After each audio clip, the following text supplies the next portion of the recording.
Welcome to Standing Under the Sky. I'm Earl Sanford. My guest today is a person with whom I have talked before, but in a different setting.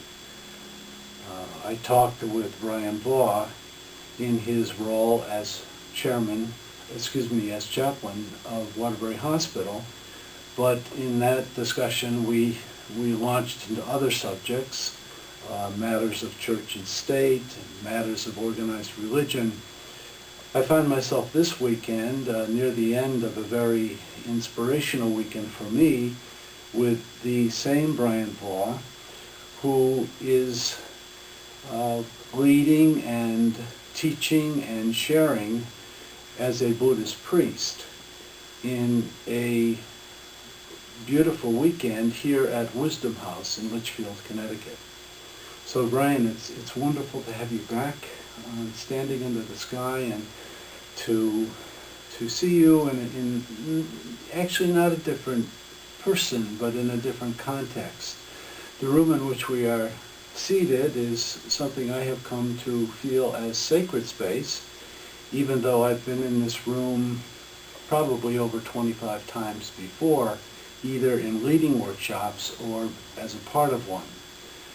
But this was a special weekend for me. And Brian, there were 13 people who participated in this weekend, and I'm sure as you thought about it, you had some ideas in mind in terms of what you would like to see happen.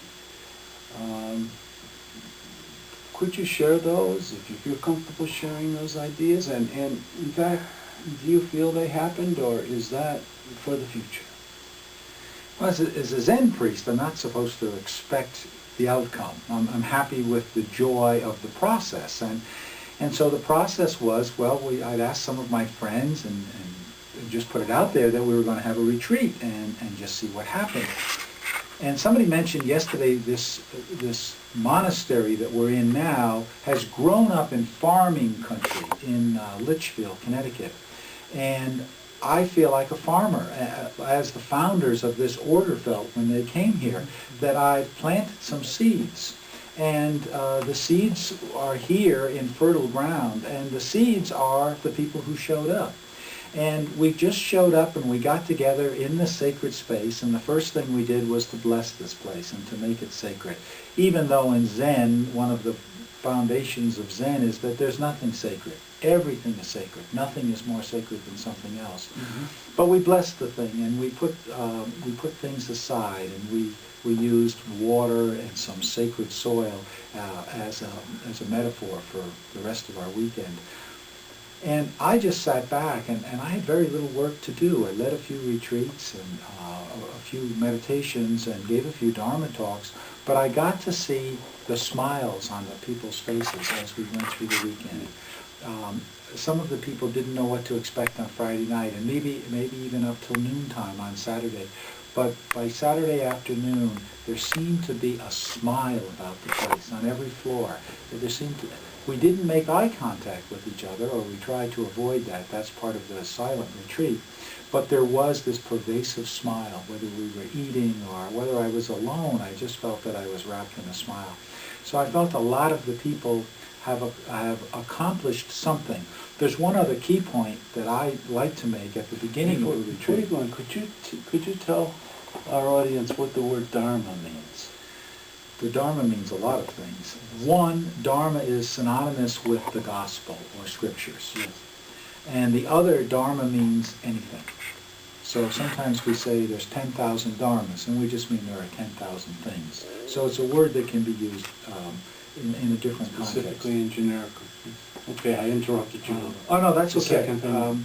The other thing is, and now it went out of my mind, so we'll have to move on to something else. Okay, well, in terms of smiling, one of the first things that you shared is this whole concept of laughter, and how one of the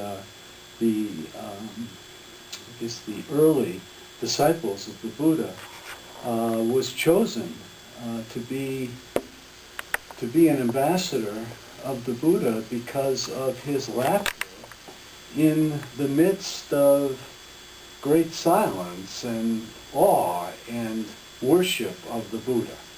And he was chosen to be a follower of the Buddha, preeminent, because of his laughter. How does that resonate? How can you put that in the context of Buddhism? Well, the famous story is that Buddha came out and just held up a flower in front of this flock, and he held it up so long and looked at it for so long that everybody felt uncomfortable. And one man just laughed hilariously, and he couldn't stop laughing. And the Buddha stood up and said, everything that I could say with words I've said to you. But this man has received something that I couldn't say with words. He received the magic, the spirit of Zen, the spirit of love. And he went on to become the founder of the Zen tradition. His name is Kashyapa. Mm-hmm. The point that I wanted to make is at the beginning, a few minutes ago, at the beginning of a retreat, I usually say that the people didn't come here to get enlightened. They came here because they are enlightened. And I think that's a very important thing. Mm-hmm. Somehow, all of the participants put aside their family, their cares. They had to balance a lot of things, babysitters and dog sitters and their jobs, to come here and to spend some magic time together. There's no guarantee what they're going to get out of it. It's not like you go home with a diploma. But you come with a diploma, and you come together with the others in the room, and together you make a school or a university. Together you give each other PhDs. Together we move on in the spiritual life. That's the important thing that I wanted to say. Mm-hmm. Very important. And it's interesting to me, in meeting the members of the group who are from all over Connecticut, in my tradition, when we go on retreat, there is an awful lot of talking and interaction and, in a way, self-introspection. But the silence of this weekend was it spoke so loudly to me, if you will. And I hope that I can appropriate it to my daily routine, because it certainly was a wonderful impetus to go within and to find the richness in the world within. So silence is a very important part of this weekend.